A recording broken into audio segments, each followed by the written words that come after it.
Air around अस। आज हम lesson 15 air around अस के बारे में स्टडी करेंगे। We have learned in chapter 9 that all living things require air. कह रहे हमने चैप्टर 9 में पढ़ा है कि सारी लिविंग थिंग्स को एयर की रिक्वायरमेंट होती है।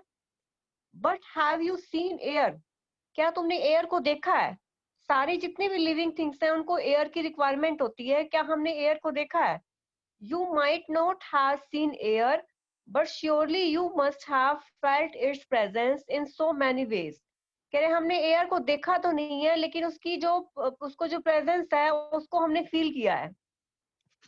You notice it when the leaves of trees rustle or the clothes hanging on a clothesline sway. Pages of an open book begin fluttering when the fan is switched on.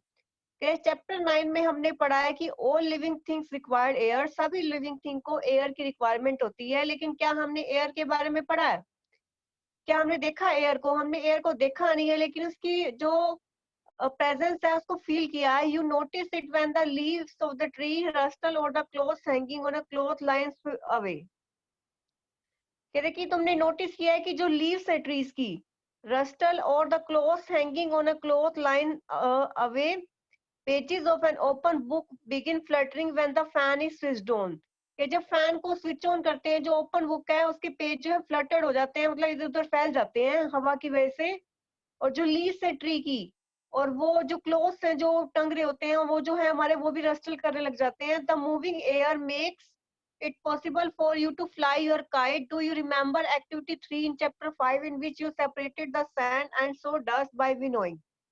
कह रहे हमने activity 3 में जो है chapter 5 में पढ़ा है, in which you separated the sand and sawdust by winnowing. Winnowing is more effective in moving air. कह रहे जो हमने एक्टिविटी 3 में हमने पढ़ा है कि चैप्टर 5 में, in which you separated the sand and sawdust by winnowing. हमने सैंड और sawdust को जो है विनोइंग से बिल्कुल अलग किया था। Winnowing is more effective in moving air. Winnowing जो है बहुत इफेक्टिव है जब एयर एयर होती है, मूविंग एयर होती है, तभी विनोइंग इफेक्ट होता है। जो हमने चैप्टर 5 में हमने विनोइंग से जो सैंड और स्टारडस्ट को अलग किया था, हवा से अलग किया था। You may notice that during storms the winds blow at a very high speed. Storm में जो विंड है बहुत ज्यादा हाई स्पीड से चलते हैं। It may even uproot trees and blow off the rooftops. के जो ट्रीज हैं वो भी टूट जाते हैं इसकी वजह से, और जो हमारी जो रूफ टॉप्स है वो भी जो है उड़ जाती हैं जब बहुत ज्यादा हवा आ जाती है, और ट्रीज भी उड़ जाते हैं। Have you ever played with फिरकी 15.1? क्या हमने क्या फिरकी से हमने जो है खेला है? जो हमने 15.1 में फिरकी दिखाई हुई है, डिफरेंट टाइप ऑफ फिरकी, क्या हमें इसके साथ हमने प्ले किया है? यस। तो कह रहे चैप्टर 9 में हमने क्या पढ़ा था कि सारी लिविंग थिंग्स को एयर की रिक्वायरमेंट होती है। लेकिन क्या हमने एयर को देखा है? एयर को देखा नहीं है, लेकिन हम उसको फील कर सकते हैं। But surely you must have felt it's presence. लेकिन इसकी जो हमने प्रेजेंस जो है फील की है in so many ways. You notice it when the leaves of the trees rustle और the clothes hanging on a cloth line away. के जो पेजेस हैं बुक के वो भी फ्लटेड हो जाते हैं जब फैन को स्विच ऑन करना पड़ता है। जो मूविंग एयर है makes it possible for you to fly your kite. Do you remember activity 3? कह रहे चैप्टर 3 एक्टिविटी 3 में हमने पढ़ा है कि सैंड और सो डस्ट को हमने विनोइंग से अलग कर सकते हैं। विनोइंग जो है कब इफेक्टिव है? In moving air. You may have notice that during storms, कह कि हमने ऑब्जर्व किया है कि स्टॉर्म्स के टाइम जो विंड है बहुत ज्यादा हाई स्पीड से चलती है, और ट्रीज को जो है वो भी जो है फ्रूट कर देती है, और बहुत ज्यादा जो रूफ टॉप को जो भी वो भी उसको उड़ा के ले जाती है। उसके बाद फिरकी दिखाई है कि फिरकी क्या होती है। उसके बाद activity 1, let us make a फिरकी ऑफ योर ओन। कह रहे एक फिरकी बनाओ अपनी। Following instruction shown in figure 15.2। Hold the stick of the फिरकी and place in different direction in an open area. Move it a little back and forth. Observe what happens does the फिरकी rotate.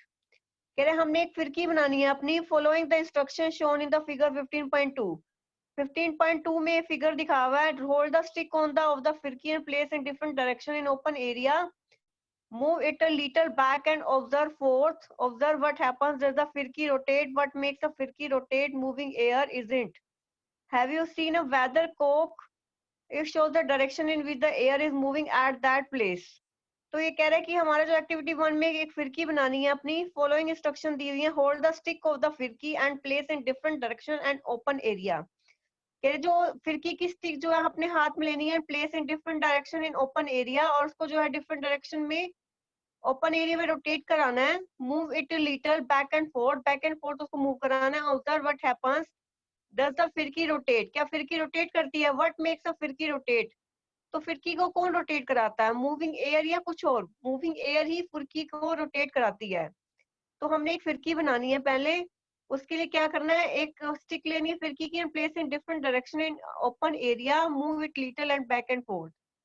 जो हमारा पहले फिरकी बना के फिरकी को हमने रोटेट कराना है बैक एंड फोर्थ, तो फिरकी जो है रोटेट करने लग जाएगी। और वो what makes a phirki rotate, फिरकी को कौन रोटेट कराता है? Moving air. मूविंग एयर जो है उसको फिरकी को रोटेट कराती है। तो कह रहे हैं कि हमने क्या वेदर को हमने देखा है, it shows the direction in which air is moving at that place. तो हमने देखा है कि 15.3 में एक वेदर कोक दिखाई हुई है। तो ये जो कह रहा है कि it shows the direction in which air is moving at that place, ये डायरेक्शन शो करती है कि एयर कहाँ चल रही है, एयर किस डायरेक्शन में मूव कर रही है। तो ये वेदर कोक दिखाई हुई है। उसके बाद है is air present everywhere around us, close your fist, what do you have in it? Nothing. Try the following activity to find out.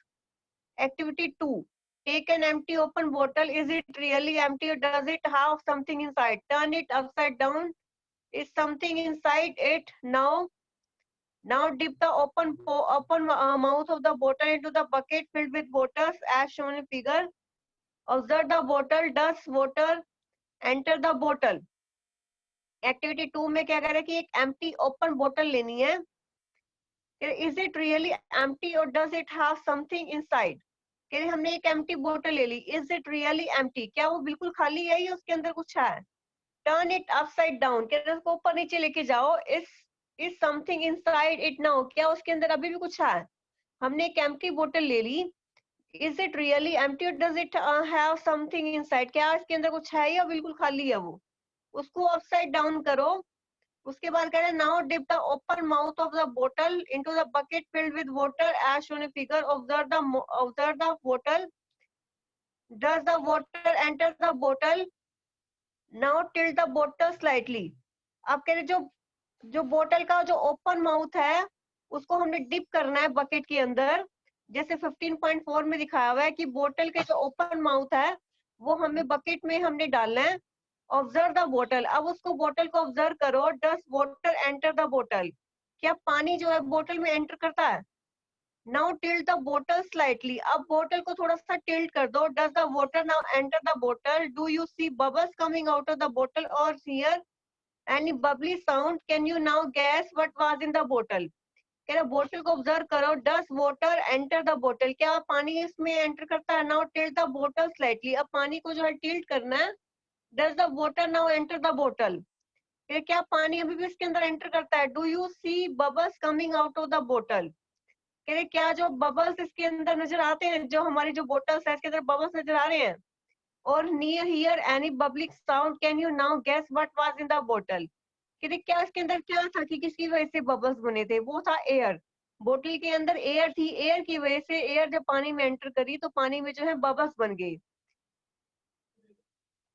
The bottle was not empty at all. In fact, it was filled completely with air even when you turned it upside down. That's why you notice that water does not enter the bottle when it's pushed in inverted position, as there was no space for air to escape. Yes, you are right. कह रहे कि यहाँ बिल्कुल उसमें air थी, इसकी वजह से है जो पानी में bubbles बने थे, that was present in the bottle. The bottle was not empty at all. बोतल जो खाली नहीं थी, उसके अंदर क्या था? उसके अंदर जो है एयर थी। It was completely filled with air even when you turned it upside down. That's why you notice that water does not enter the bottle when you pushed in inverted position, as there was no space for air to escape. When the bottle, जब बोतल को हमने सीधा हमने उसको उल्टा किया तो उसके अंदर एयर थी, इसी वजह से उसमें पानी नहीं फिल हुआ। जब बोतल को हमने टिल्ट किया तो एयर थोड़ी सी बाहर आ गई और एयर की में वहां पे पानी फिल हो गया, पानी फिल हो गए, फिर एयर के साथ मिलके वो बबल्स बन गए। पहले जो है उसमें एयर थी, एयर और टिल्ट नहीं थी, तो उसके अंदर एयर थी तो पानी इसमें एंटर नहीं कर पाया। जैसे हमने बोतल को टिल्ट किया तो एयर की जगह वो पानी एंटर कर गया और हमारे जो है वेपर्स बन गए। This activity shows that air occupy space. कह रहे इस एक्टिविटी से क्या पता लगता है, जो हमारी जो हमने बोतल थी जो उसके अंदर एयर था, एयर जो है स्पेस को ऑक्यूपाई करता है, जिसने पूरी बोतल को जो है फिल कर रखा था स्पेस को। तो कह रहे हमारे आसपास भी हमारी जो है air has no colour, air का कलर भी नहीं है।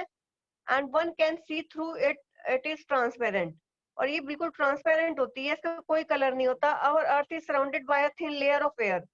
कह रहे जो हमारी अर्थ है वो जो हमारी उसके आसपास जो एयर की लेयर होती है, this layer extend up to many kilometre above the surface of the earth and it is called atmosphere. As we move higher in the atmosphere the air gets rare. कह रहे हमारे जो अर्थ है उसके आसपास जो है एयर है लेयर की, this layer extend up to many kilometre. जो लेयर है ये ऊपर बहुत किलोमीटर तक जो है एक्सटेंड है। And it is called atmosphere, ये इसको एटमॉस्फेयर करते हैं, कहते हैं। एज वी मूव हायर, जैसे जैसे हम ऊपर जाते जाते हैं, the air gets rare, air की जो है कमी होती जाती है। कह रहे हमारे आसपास जो हमारा एयर, अर्थ के आसपास जो है एयर की थिन लेयर है, और उसको ऊपर ऊपर जाते जाते जो हमारा एटमॉस्फेयर है, जैसे जैसे हम ऊपर जाते जाते हैं एयर जो है कम होती जाती है। Now can you think mountaineers carry oxygen cylinder with them while climbing high mountains? कह रहे हैं क्या हम सोच सकते हैं कि माउंटेनर जो है सिलेंडर को जो है कैरी करके क्यों लेके जाते हैं जब वहाँ हाई माउंटेन्स पे जाते हैं, ताकि ऑक्सीजन की सप्लाई मिल सके।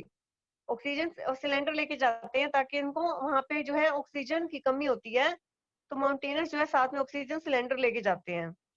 उसके बाद what is the air made up of? Until the 18th century people thought that air was just one substance. Experiments have proved that it is really not so. Air is a mixture of many gases. What kind of mixture is it? Let us find out some of the major component of the mixture one by one.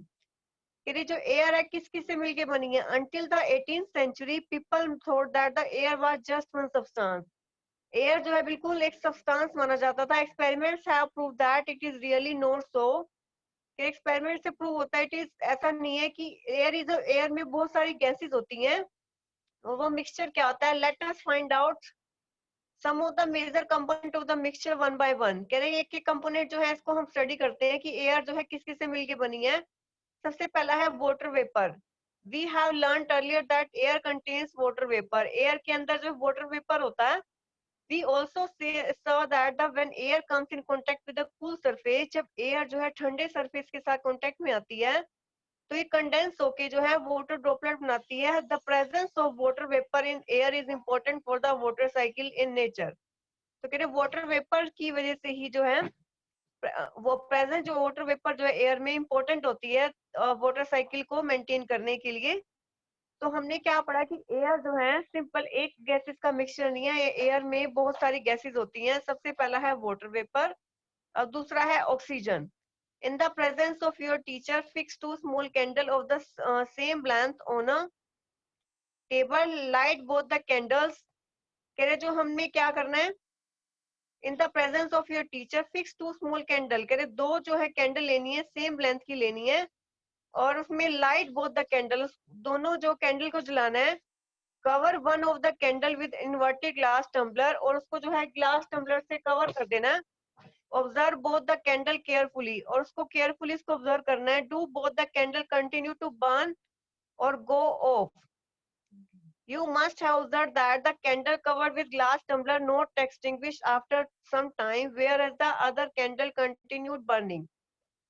Here, do both the candles continue to burn or to go the to do both the candles continue to burn or go off? कि जो candle है क्या बिल्कुल जलती रहेंगी?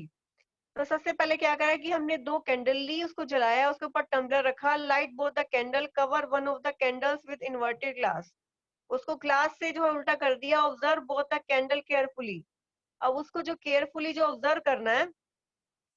Do both the candle continue to burn or to go off? You must have observed that the candle covered with glass tumbler got extinguished after some time. कि हमने क्या ऑब्जर्व किया है that the candle covered with glass tumbler, जिसको हमने glass tumbler से हमने cover किया है, got extinguish after some time, वो जो है जल्दी बुझ जाती है। Whereas the other candle continued burning, जो दूसरी कैंडल है वो बिल्कुल बर्निंग होती रहती है। तो कह कि सबसे पहले जब हमने कह रहे you must have observe that the candle covered with glass tumbler got extinguish after some time, जो हमारी जो ग्लास टम्बलर है जो हमारा कह रहे कि जो वो बहुत जल्दी बुझ जाती है। Where the other candle continued burning, दूसरी जो है जलती रहती है। कह रहे you must have observe that the candle covered with glass tumbler got extinguish after some time, कि जो हमारी जो कैंडल है उसको हमने ग्लास टम्बलर से कवर किए, got extinguish after some time whereas the other candle continued burning, और दूसरी कैंडल जलती रहती है। What was the reason for this? It seems that the candle got extinguished because the component inside of the glass tumbler which support burning is limited. Most of the component is used up for the burning candle. However, the other candle is getting continued supply of air. The component of air which support burning is known as oxygen. कि जब हमने दोनों candle को जलाया उसको हमने cover किया inverted glass tumbler से। Observe both the candle carefully, उसको केयरफुली ऑब्जर्व किया। Do both the candles continue to burn और गो ऑफ, के जो दोनों कैंडल है वो जलती रहेंगी। You must have observe that the candle covered with glass tumbler got extinguish some after some time whereas the other candle continued burning, जिसको हमने ग्लास टम्बलर से कवर किया था वो जो है थोड़ा टाइम बाद बुझ जाती है और जो दूसरी है वो जलती रहती है। तो इसका क्या रीजन है? Candle got extinguish because the component inside of the glass tumbler with support burning is limited, कि जब हमने ग्लास टम्बलर से हमने कैंडल को हमने कवर कर दिया तो उसमें एयर जो है लिमिटेड थी, तो सारी जो एयर जो बर्न होगी तो उसके बाद जो उसको एयर नहीं मिल पाई तो इसकी वजह से वो बुझ गई। और जो बाहर बाहर हमारी जो कैंडल है जिसको कंटिन्यू सप्लाई मिल रही है एयर की, तो इसी वजह से वो जो है बुझी नहीं है। तो बाहर वाली जिसको हमने टम्बलर से कवर किया जो 15.6 में दिखाया हुआ है, जिसको हमने टम्बलर से कवर किया उसको कंटिन्यूटी में ऑक्सीजन सप्लाई नहीं हुई, इस वजह से बुझ जाती है। और दूसरी वाली जो है एयर में प्रेजेंट है, इसको कंटिन्यूटी में जो है एयर मिल रही है, इस वजह से ये जो कैंडल है फर्स्ट वाली कैंडल है बुझती नहीं है। तो जो बर्निंग के लिए क्या चाहिए हमें? ऑक्सीजन। कंटिन्यूटी के लिए क्या चाहिए? कंटिन्यूटी ऑफ बर्निंग के लिए क्या चाहिए? ऑक्सीजन। तो एक बार दोबारा रिवाइज करते हैं। चैप्टर का नेम हमारा क्या है? एयर अराउंड अस। कह रहे हमने हमने पहले पढ़ा है कि सारी लिविंग थिंग्स को एयर की रिक्वायरमेंट होती है। कि क्या हमने एयर को देखा है? नहीं देखा, लेकिन हम उसकी उसकी प्रेजेंस को फील किया है। ये जो हमारे ट्रीज हैं उसकी लीव्स हैं उसको हिलते हैं, क्लोज हिलते हैं। कह रहे कि जो ओपन बुक है उसका जो पेज है वो हमारा जो वो फ्लटर्ड होता है, वो फैन स्विच ऑफ होता है। जो मूविंग एयर है makes it possible for you to fly your kite. Do you remember activity 3 in chapter 5 when you separated sand and sawdust? Sand और sawdust को जब हम अलग करते हैं विनोइंग से, तो विनोइंग में भी जो एयर इफेक्टिव होती है। कह रहे जो फिरकी है, क्या हमने उसको हमने प्ले किया है? तो फिरकी दिखाई है, डिफरेंट टाइप्स ऑफ फिरकी। अब एक फिरकी बनानी है, अपनी फिरकी बना के तो उसके बाद क्या करना है? Hold the stick of the फिरकी and place in different direction in open area, move it little and back and forth. फिर फिरकी को जो हमने ऊपर ऊपर नीचे जो है बैक एंड फोर्थ हिलाना है। क्या फिरकी रोटेट करती है? Have you ever weather cock? क्या हमने वेदर कोक देखा है कि कह रहे कि ये show the direction with the air is moving at that place, कि ये हर डायरेक्शन में मूव करता है। उसके बाद कह रहे इस air present everywhere around us, कह रहे कि एयर जो हमारे क्या आसपास प्रेजेंट है। तो इसके लिए एक्टिविटी 2 करते हैं। कह रहे एम्प्टी ओपन बोतल लो और उसके क्या उसके अंदर कुछ है। Turn it upside down, is something inside it now. Now dip the open mouth of the little into the bucket. एक बोतल लो और उसको हमने पानी के अंदर डिप करना है उसको। तो उसके अंदर जो है एयर है, एयर जो है एयर फिल हुई है बोतल के अंदर। अच्छा, हमने उसको टिल्ट किया हल्का सा तो उसके अंदर पानी फिल हो गया और पानी के वेपर बनने लग गए। पहले वाले केस में जो एयर थी, एयर ने जो है स्पेस को ऑक्यूपाई किया हुआ था, जो बोतल के अंदर स्पेस था तो एयर ने उसको ऑक्यूपाई किया हुआ था। दूसरे केस में जो हमारा क्या था, पानी डालते ही उसके वेपर्स बनने लग गए। तो ये एम्प्टी बोतल के साथ इन्होंने एक्सपेरिमेंट किया है कि इससे पता लगा कि एयर जो है स्पेस ऑक्यूपाई करती है। उसके बाद जो है एयर जो है अर्थ जो है हमारा, उसमें बहुत सारी लेयर हैं और इसमें बहुत सारी किलोमीटर तक जो है जो हमारी लेयर एक्सटेंड हुई हुई है। एज वी मूव हायर, जैसे जैसे हम ऊपर जाते जाते हैं, the air gets rare, air जो है की कमी होती जाती है। तो इसी वजह से जो माउंटेनर्स हैं साथ में अपने सिलेंडर ले जाते हैं ताकि उन्हें ऑक्सीजन मिल सके, क्योंकि जैसे जैसे हम ऊपर जाते जाते हैं जो एयर की क्वांटिटी है वो कम होती जाती है। उसके बाद है what is air made up of. Air जो है पहले सोचते थे कि एक ही सब्सटेंस है, लेकिन ऐसा नहीं है। एयर जो है बहुत सारी गैसेस का मिक्सचर है, और वो मिक्सचर क्या है एक वन बाय वन हम स्टडी करेंगे। सबसे पहला है एयर के अंदर हमारा क्या प्रेजेंट है, water vapour. We have learn earlier that air contains water vapour, air के अंदर वाटर वेपर प्रेजेंट है। We also saw that when air comes in contact with the cool surfaces, it condenses and drops of water appear on the cold surface. The presence of water vapor in air is important for the water cycle in nature. Air के अंदर water vapour present है। We also so that when air comes in contact with the cool surface it condenses and drops of water appear on the cool surfaces. The presence of water vapour in air is important for the water cycle in nature. जो हमने air के अंदर जो water vapour present है, हमने देखा कि air जब कूल सरफेस के साथ कांटेक्ट में आती है तो कंडेंस होके and drops of water appears on the cool surface. Cool surface के ऊपर पानी की ड्रॉप नजर आती हैं। The presence of water vapour in air is important for the water cycle in nature. ये जो वाटर वेपर है जो एयर के अंदर, वो बहुत इंपॉर्टेंट है वाटर साइकिल के लिए।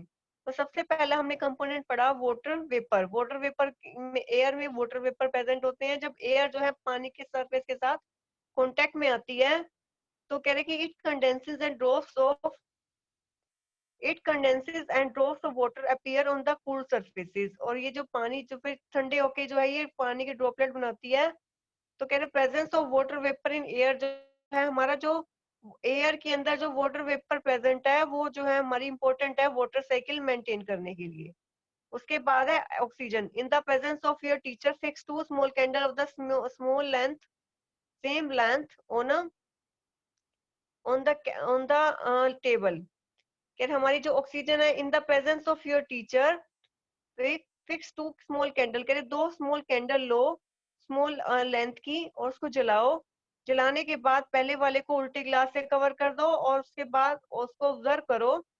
जब हमने एक कैंडल ली, एक को हमने ग्लास टम्बलर से कवर कर दिया और एक को हमने ओपन एरिया में रख दिया। तो जिससे हमने ग्लास टम्बलर से जिसको कवर किया वो थोड़े टाइम बाद बुझ जाती है, क्योंकि उसको ऑक्सीजन की सप्लाई मिलनी बंद हो जाती है।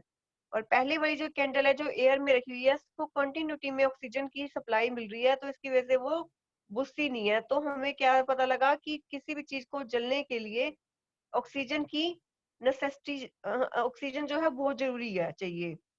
उसके बाद एयर में और क्या प्रेजेंट होता है, हमने वाटर वेपर पढ़ा और हमने पढ़ा ऑक्सीजन। थर्ड कंपोनेंट हमारा क्या है, nitrogen. In activity 3, did you observe that air is still present in the glass bottle even after the candle blew out? This indicates the presence of some component of the air which does not support burning. The major part of air is nitrogen. क्या कि हमने activity 3 में हमने पढ़ा did you observe that air is still present in the glass bottle even after the candle blew out? This indicates the presence of some components of the air which does not support burning. The major part of the air is nitrogen. फिर हमने activity 3 में हमने पढ़ा did you observe that air is still present the glass बोतल। कह रहे air क्या present है ग्लास बोतल के अंदर even after the candle blew out, candle जब बुझ जाती है चाहे कि this indicate the presence of some components of the air which does not support burning. The major part of the air is nitrogen. तो हमने कंपोनेंट क्या पढ़ा, नाइट्रोजन। कहते हमने एक्टिविटी 3 में पढ़ा था did you observe that air is still present the glass बोतल even after the candle blew out. Candle जब बुझ जाती है फिर भी वहां पे कुछ ना कुछ एयर प्रेजेंट होती है। This indicate the presence of some component of the air which does not support burning. कह रहे वो कुछ ना कुछ ऐसी एयर होती है जो हमें बर्निंग में सपोर्ट नहीं करती। The major part of the air is nitrogen. क्या है जो सबसे बड़ा जो पार्ट है एयर का वो क्या है हमारा nitrogen. Which does not support burning, जो हम सब बर्निंग को सपोर्ट नहीं करता। तो कह रहे कि हमारा जब हमने कैंडल को जब बुझाया था तो उसके बाद भी वहां पे कुछ ना कुछ प्रेजेंट था, वो गैस क्या थी हमारी नाइट्रोजन। तो एक ऐसी गैस है जो बर्निंग को सपोर्ट नहीं करती, वो क्या हमारी क्या है, नाइट्रोजन। उसके बाद हमारा है carbon dioxide. In a closed room, if there is some material that is burning, you may have felt suffocation. Close room में हमने क्या देखा है कि there is some material that is burning, you may have felt suffocation. कह रहे हैं कि जब हमने क्लोज रूम में हमने देखा if there is some material that is burning you may have felt suffocation, जो हमारे जो सफोकेशन हमें वहां मिलती है, this is due to excess of carbon dioxide that may be accumulated in the room as the burning continues. Carbon dioxide makes a small component of the air around us. Plants and animals consume oxygen for respiration and produce carbon dioxide. क्या हमने close room में देखा है there is some material that is burning. कह रहे हमने close room में देखा there is some material that is burning, you may have felt suffocation, हमें जो बहुत सफोकेशन फील होती है, this is due to excess of carbon dioxide. जी किसकी वजह से होती है, ज्यादा से ज्यादा कार्बन डाइऑक्साइड हो जाती है, that may be accumulated in the room as the burning continues. Carbon dioxide makes up a small component of the air around us. Plants and animals consume oxygen for respiration and produce carbon dioxide. Plants and animals जो है oxygen को consume करते हैं और and produce carbon dioxide, और carbon dioxide को produce करते हैं। तो कह रहे कि कार्बन डाइऑक्साइड क्या होती है, in a close room if there is some material that is burning you may have health suffocation. कि जब भी क्लोज रूम में कुछ जल रहा होता है तो हमें बहुत सफोकेशन फील होती है, ये किस वजह से होती है, रूम के अंदर जो है कार्बन डाइऑक्साइड जो है ज्यादा होगी। As the burning continues carbon dioxide makes up a small component of the air around us. Plants and animal consume oxygen for respiration. कि जो प्लांट्स और एनिमल है जो ऑक्सीजन को कंज्यूम करते हैं रेस्पिरेशन के लिए और कार्बन डाइऑक्साइड को प्रोड्यूस करते हैं। Plant and animal matter also consume oxygen on burning and produce mainly carbon dioxide and a few other gases. ये जो प्लांट और एनिमल है वो ऑक्सीजन को कंज्यूम करते हैं बर्निंग के time and produces mainly carbon dioxide, और गैसेस को प्रोड्यूस करते हैं and a few other gases. It is advisable not to burn dry leaves and discarded remains of the crop which pollute our surrounding. It is advisable not to burn dry leaves and discarded remains of the crop which pollute our surrounding. कह रहे हमें क्या advice किया जाता है, it is advisable not to burn dry leave, dry leave को burn नहीं करना, and discarded remains of the crop which pollute our surrounding, जो हमारे सराउंडिंग को पोल्यूट कर देते हैं। तो कार्बन डाइऑक्साइड क्या होते हैं, अगर हमारे in close room if there is some material that is burning you may have suffocation. ये जगह जब हम बर्न कर किसी भी चीज को बर्न करते हैं तो सफोकेशन मिलती है, this is due to excess of carbon dioxide. ये जो है कार्बन डाइऑक्साइड की जो क्वांटिटी ज्यादा होने की वजह से होती है। Carbon dioxide make up a small component of the air around us. Plants and animal consume, के प्लांट्स और जो एनिमल है वो ऑक्सीजन को कंज्यूम करते हैं रेस्पिरेशन के लिए और गैसेस को कार्बन डाइऑक्साइड को प्रोड्यूस करते हैं। Plant and animal matter also consume oxygen on burning and produces mainly carbon dioxide and few other gases. It is advisable not to burn dry leaves and discarded remains of the crop. कह रहे कि ये advice दिया जाता है not to burn dry leaves को burn नहीं करना, and discarded remains of the crop, और जो क्रॉप्स का जो बच जाता है उसको हमने बर्न नहीं करना क्योंकि वो जो है सराउंडिंग्स को पोल्यूट करते हैं। तो हमने कार्बन डाइऑक्साइड के बारे में स्टडी कर लिया। तो उसके बाद कह रहे कि dust and smoke, the burning of fuel also produces smoke. जब फ्यूल को बर्न करते हैं तो स्मोक प्रोड्यूस होता है, और स्मोक के अंदर क्या होती है, गैसेस होते हैं और डस्ट पार्टिकल्स होते हैं, और ये बहुत हार्मफुल होते हैं। That is why you see long chimneys in factories. This makes the harmful smoke and gases away from our nose, but brings it closer to friend or closer to the birds flying up in the sky. Dust particle are always present in the air. क्या जो burning of fuel also produce smoke, जो fuel को जब burn करते हैं तो smoke produce होती है, स्मोक के अंदर बहुत सारी गैसेस होती हैं एंड फाइन डस्ट पार्टिकल्स, और फाइन डस्ट पार्टिकल्स होते हैं ये बहुत हार्मफुल होते हैं। That is why you see long chimneys in factories.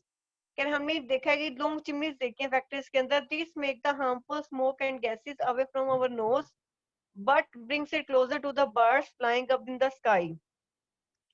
These take the harmful smoke and gases away from our noses, but brings it closer to the birds flying in the sky. कि जो dust particle है वो भी हमारे air के अंदर present होते हैं, स्मोक भी हमारे एयर के अंदर प्रेजेंट होती है, और स्मोक के अंदर बहुत सारी गैसेस भी होती हैं और बहुत सारे डस्ट पार्टिकल्स भी होते हैं। इसलिए जो है हम लॉन्ग चिमनीज यूज करते हैं फैक्ट्रीज में, ताकि हार्मफुल स्मोक जो है हमारे नोज में ना जाए और गैसेस जो है हमारे नोज में ना जाए जो हार्मफुल होती हैं, but bring it closer to the birds flying in the sky. तो उसके बाद हमने स्टडी किया कि हमारे एयर के अंदर क्या क्या प्रेजेंट होता है। सबसे पहला हमारा कंपोनेंट था वाटर वेपर। वाटर वेपर जो हमारी कूल सरफेस के साथ अगर कांटेक्ट में आती है तो कंडेंस हो जाती है, और जो है वो जो हमारी वाटर साइकिल को मेंटेन करने के लिए जो है बहुत फायदेमंद देती है। और उसके बाद जो ऑक्सीजन, ऑक्सीजन क्या होता है, हमारे जो दो कैंडल को जलाओ, जलाने के बाद एक को हमने ग्लास टम्बलर से कवर कर दिया और एक को हमने एयर में रखा, तो जो एक जो वाली जो हमने एयर में रखा वो जो है बुझती नहीं है कैंडल, और जिसको हमने टम्बलर से कवर किया उसको वो बुझ जाती है, क्योंकि उसकी ऑक्सीजन की सप्लाई वहां बंद हो जाती है। उसके बाद कह रहे हैं कि एक ऑक्सीजन के अलावा एक और गैस होती है वहां जो एयर में प्रेजेंट होती है, जो बर्निंग को सपोर्ट नहीं करती, वो क्या होती है, नाइट्रोजन। उसके बाद हमने पढ़ा था कार्बन डाइऑक्साइड। क्लोज रूम में कह रहे कि अगर जब चलाते हैं किसी भी चीज को तो हमें सफोकेशन फील होती है। तो ये क्यों होती है कि कार्बन डाइऑक्साइड जो है रूम के अंदर वो बढ़ जाती है जैसे जैसे बर्निंग कंटिन्यू होती है। Carbon dioxide makes up a small component of the air around us. Plants and animals consume oxygen for respiration. कि जो प्लांट्स और एनिमल है जब सांस लेते हैं तो ऑक्सीजन को कंज्यूम करते हैं, प्रोड्यूस कार्बन डाइऑक्साइड, ऑक्सीजन और जो कार्बन डाइऑक्साइड को प्रोड्यूस करते हैं। Plant and animal matter also consume oxygen burning and produces mainly carbon dioxide and a few other gases. It is advisable not to burn dry leaves. क्योंकि plant और animal matter जो है also consume oxygen on burning and produces mainly carbon dioxide and few other gases. जो plant और animal matter है वो जो oxygen को कंज्यूम करते हैं ऑन बर्निंग एंड प्रोड्यूसेस, और गैसेस प्रोड्यूस करते हैं carbon dioxide and few other gases. It is advisable not to burn dry leaves. कह रहे कि एडवाइस किया जाता है कि ड्राई लीव्स को बर्न नहीं करना, और एंड डिस्कार्डेड रिमेन्स क्रॉप को भी जो हमें बर्न नहीं करना, क्योंकि वो हमारे एनवायरनमेंट को पोल्यूट करते हैं। तो जो हमारे क्या पता लगा कि कार्बन डाइऑक्साइड की क्यों होती है, जो हमारी जो बर्निंग होती है तो वो जो वहां पे जो स्मॉल कंपोनेंट है एयर का, वो हमारा वहां पे भी कार्बन डाइऑक्साइड प्रेजेंट है, और प्लांट और एनिमल जो है ऑक्सीजन जो कंज्यूम करते हैं और कार्बन डाइऑक्साइड जो है प्रोड्यूस करते हैं। Plant and animal matter also consume oxygen burning and produces mainly carbon dioxide and few other gases. It is advisable not to burn dry leave and discarded remains of the crop. कि ये advice किया जाता है कि जो dry leaves हैं उसको burn नहीं करना, and discarded remains of the crop which pollute our surrounding. हमारा जो और जो रिमेन्स है क्रॉप का उसको भी हमें बर्न नहीं करना, क्योंकि जो ये सराउंडिंग को जो पोल्यूट कर देते हैं। उसके बाद डस्ट एंड स्मोक। जो बर्निंग है फ्यूल की, वो जो स्मोक प्रोड्यूस करती है, स्मोक के अंदर बहुत सारी गैसेस होती हैं और डस्ट पार्टिकल्स होते हैं जो हार्मफुल होते हैं। तो हम कह रहे हैं कि when you see long chimneys in the factory, this make the harmful smoke and gases away from our nose but brings it closer to the birds flying up in the sky। कि जो ये harmful gas smoke और gases है हमें अपने knows से दूर रखना है। Dust particles always present in air. Dust particle जो है एयर के अंदर हमेशा प्रेजेंट होती है। तो ये कंपोनेंट्स ऑफ एयर हैं, carbon dioxide, dust and smoke और नाइट्रोजन, और वाटर वेपर, ऑक्सीजन। और ये जो ऑक्सीजन सिलेंडर क्यों लेके जाते हैं माउंटेन्स पे ये बता दिया, और एयर का कहाँ कहाँ यूज होता है ये बता दिया, और एयर में क्या